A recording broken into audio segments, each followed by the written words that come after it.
নমস্কার, দেখছেন কলকাতা টিভি, সঙ্গে রয়েছে অনন্যা। শুরু করছি সংবাদ সারাদিন। হুগলিতে মেয়ের বিয়েতে চলল গুলি, মাকে লক্ষ্য করে গুলি চালানোর অভিযোগ বাবার বিরুদ্ধে। আহত মহিলা চুঁচুড়া হাসপাতালে ভর্তি। অভিযুক্ত বাবাকে আটক করে তদন্ত করছে পুলিশ। তবে কি কারণে এই ঘটনা ঘটালেন বাবা, সে সম্পর্কে এখনো পর্যন্ত কিন্তু কিছুই জানা যায়নি। হুগলিতে মেয়ের বিয়েতে, ছোট মেয়ের বিয়েতে গুলি চালানোর অভিযোগ উঠছে বাবার বিরুদ্ধে। মাকে লক্ষ্য করে গুলি চালিয়েছে বাবা, এমনই কিন্তু অভিযোগ সামনে আসছে।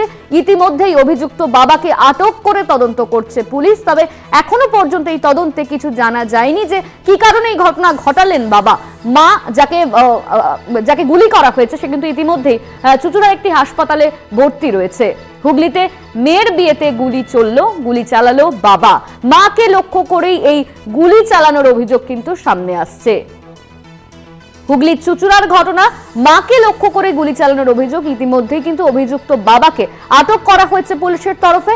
আটক করে তদন্ত করছে পুলিশ আধিকারিকরা। সুমন চক্রবর্তী আমাদের সঙ্গে ফোন লাইনে রয়েছেন, বিস্তারিত জানবো।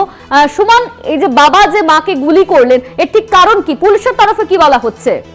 হ্যাঁ দেখো, পুলিশের তরফে আমরা এখনো সেরকম কিছু জানতে পারিনি।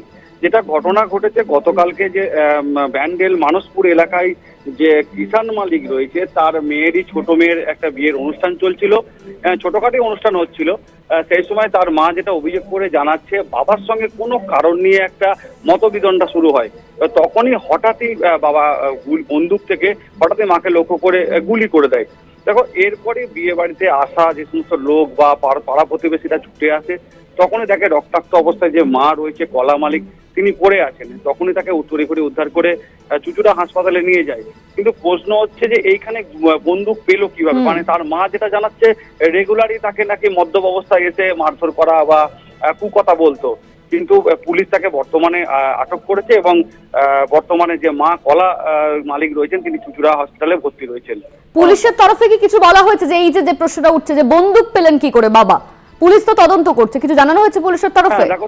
দেখো, তদন্ত তো পুলিশ করছে, কিন্তু এখনো পর্যন্ত পুলিশের তরফ থেকে সেরকম কিছু আমরা জানতে পারিনি। তো এইভাবে কি করে বন্দুক এলো বা বন্দুক পেলোই বা কি করে, সেই নিয়ে পরবর্তী ক্ষেত্রে হয়তো পুলিশ এটা আমাদের জানাবে। এই মুহূর্তে আমরা কিছু জানতে পাইনি। অনন্যা, ধন্যবাদ তোমার। সুমন আমাদের সঙ্গে ফোন লাইনে ছিলেন, আমাদের প্রতিনিধি সুমন চক্রবর্তী।